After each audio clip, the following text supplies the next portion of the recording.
주님의 이름으로 사랑하고 축복합니다. 오늘 이제 민수기 35장 그리고 내일과 모레면 이 민수기 살펴볼 말씀은 마치게 됩니다. 이제 가나안 땅에 들어가기 전까지죠. 우리가 아는 여호수아서부터는 가나안에 입성해서 살게 됩니다. 물론 정복 전쟁을 통해서 그 가나안에 거류했던 일반적으로 알려진 7 족속을 몰아낸 후에 가나안 땅에 정착을 해서 살게 됩니다.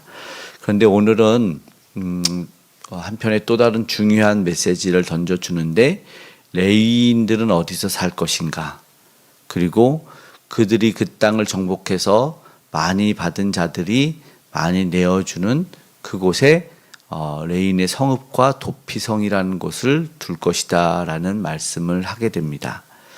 오늘 말씀은 어울림인데요.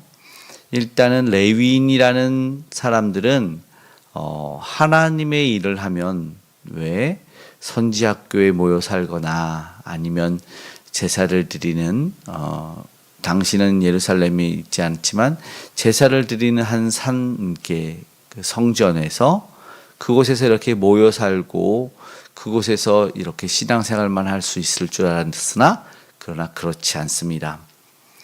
하나님의 사람들은 동떨어져 살지 않고 그 사람들과 세상과 함께 어울려야 한다는 것이죠.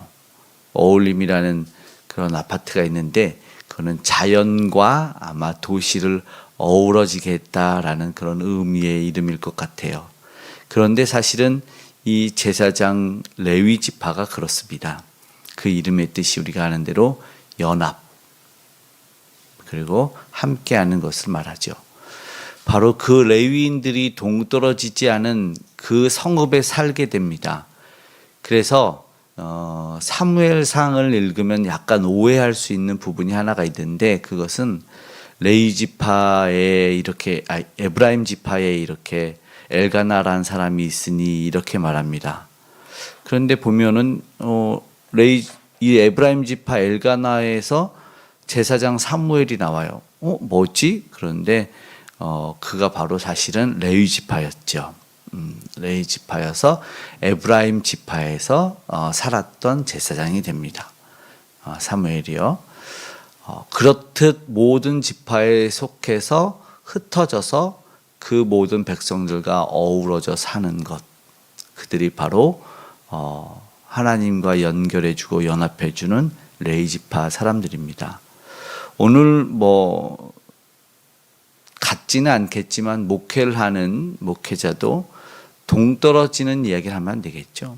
그들의 삶에 한 걸음 다가가서 그들의 삶을 살펴서 주님이 맡기신 그 양들의 세미한 음성을 듣고 기도해 주는 게 목양일 것이고, 그러면 시대 속에서 우리 기독교인들이 살아가는 것 또한 동떨어지지 않다. 왜냐하면 세상에 살아가는데 사명을 이미 주셨거든요. 너희는 세상의 빛이라 소금이라. 그러니까 세상 가운데 영향력을 끼치는 것이 그리스도인들이다 이 말입니다. 근래에 더 필요한 우리입니다. 왜냐하면 혼밥 시대이니까요. 혼자서 뭘 다 한대요. 그리고 통계에 보면 혼자 사는 인구들이 더 많이 늘어났습니다. 20대 이후에 더 자립을 하게 되고 독립을 하게 되면서 혼자 사는 가족들이 더 많게 되고, 또 독거노인이란 말도 들어봤을 거예요. 혼자 사는 노인들. 실제로 가끔 들려오는 이슈들을 보면 옆에 누가 사는지도 모른대요. 그런데 이제 경찰들이나 소방관들이 출동해서 보면 이상한 냄새가 난대요. 그래서 신고해 보면 돌아가신 지 오래된 분, 옆에서 그렇게 어르신이 오래 사는지도 몰랐다. 이런 것은 이 시대의 안타까움을 반영하고 있다는 것입니다. 사실 우리 그리스도인들이 해야 될 일이 많아요. 정말로 세상과 어울려서 살아가고 있지 않기 때문에 그렇습니다. 오늘 우리는 기도해서 모든 것이 홀로가 되고 외로워지는 이 시대 가운데 아니다, 홀로가 아니고 연합을 이루는 다시 한번 하나님의 백성이 어울려지게 만드는 일을 하고 있다라는 것을 보여줘야 될 때라 생각이 듭니다.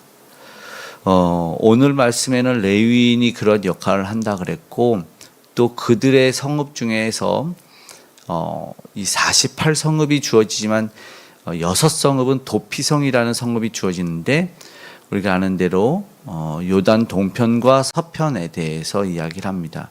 세 개의 도피성을 지어요. 그런데 다른 성경의 도피성의 이야기를 들으면 아무나 찾아갈 수 있는 길을 만들어 놨어요. 그러니까 급해서 달려갈 수 있는 길이 도피성으로 향하는 길입니다. 그 도피성에 다다르면 무엇이냐면 안타까운 일을 범했을 때 살아남을 수 있어요. 특히나 부지 중에 살인하게 된 경우, 그러면 피해 보복자 고엘이라고 하는 사람이 그 보복을 기업 물을 자랑 마찬가지로 그 피는 피값으로 갚아야 된다고 해서 그 살인한 자를 재판하기 전에도 죽이려고 막 하는 거예요. 그래서 그들을 억울한 생명을 보호하는 거죠. 맞아요. 생명 보호를 하는 겁니다. 그들이 보호를 받을 수 있도록 만들어 놓은 그것이 안전장치인 도피성입니다. 도피성을 통해서 제사장이 뭐 재판을 이루거나 아니면 그 못 이룰 때 증거를 찾기까지는 대제사장이 죽을 때까지 그곳을 떠나지 않고 생명을 부지할 수 있는 안전장치라는 것이죠.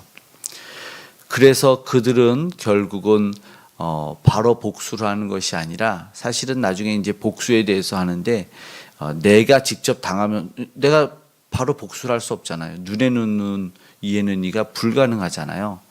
그래서 복수의 리벤지, 바로 내가 되갚는 것을 하는 것이 아니라 또 다른 사람이 복수를 하게 하는 어벤지가 이루어지게 돼 있는데, 그 복수를 해주는, 이제 맞은 거는 때릴 수 있지만 죽은 거는 할 수 없잖아요. 근데 그것을 이루는 거죠. 그 또한 그들이 이뤄낼 규례였으니까. 그렇게 죽이는데 피를 피값으로 갚는데, 그러나 이것 또한 뭐가 하나님의 백성이 살아가는 데 있어서 옳지만 다 옳지 않는 거죠. 그러니까 공의가 실현되면서 사랑이 구현돼야 되는 것이죠. 이것이 굉장히 중요했습니다. 그래서 하나님의 백성들이 여기는 분명히 얘기합니다. 가나안 땅에 들어가거든이라고 10절에 이야기하고 있어요.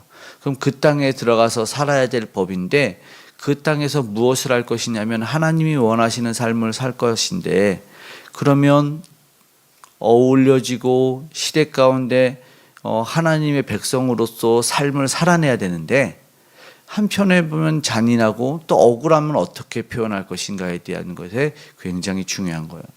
그러면 그들에게 기회를 주는 것이고, 억울한 이들에게 다시 한번 살 수 있는 희망을 던져주는 것이 도피성입니다.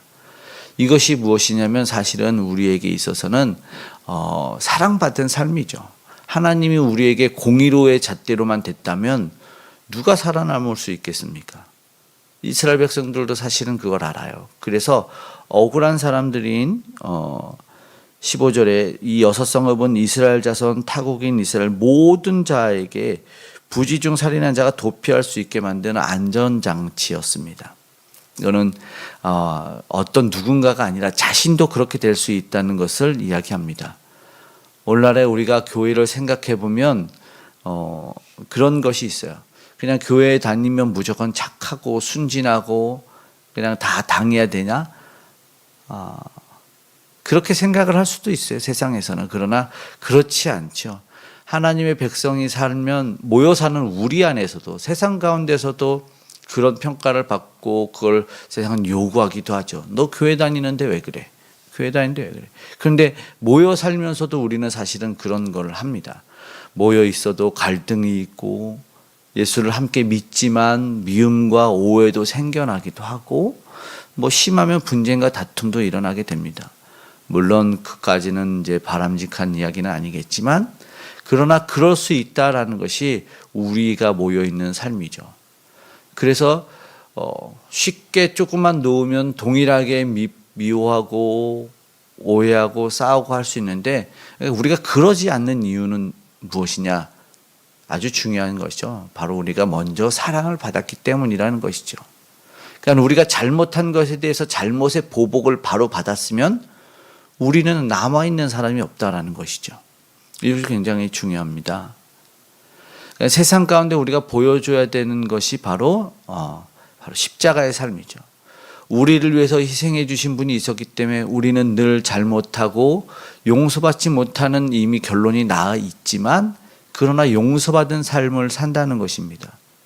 그래서 용서할 수 있는 기회, 용서받을 수 있는 방편을 마련해 주는 게 우리라는 것입니다.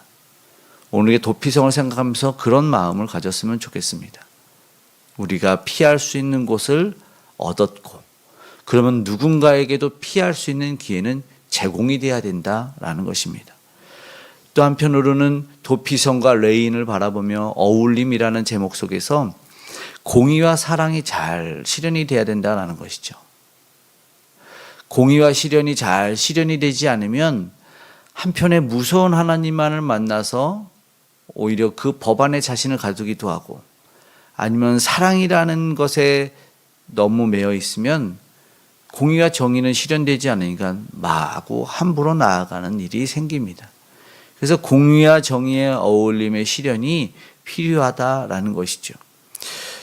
이 도피성은 무고한 희생을 생명 존중으로 살려내는 역할을 했습니다. 안타깝게 생명이 잃었지만 또 다른 생명을 보호하기 위해서라는 것이죠. 네.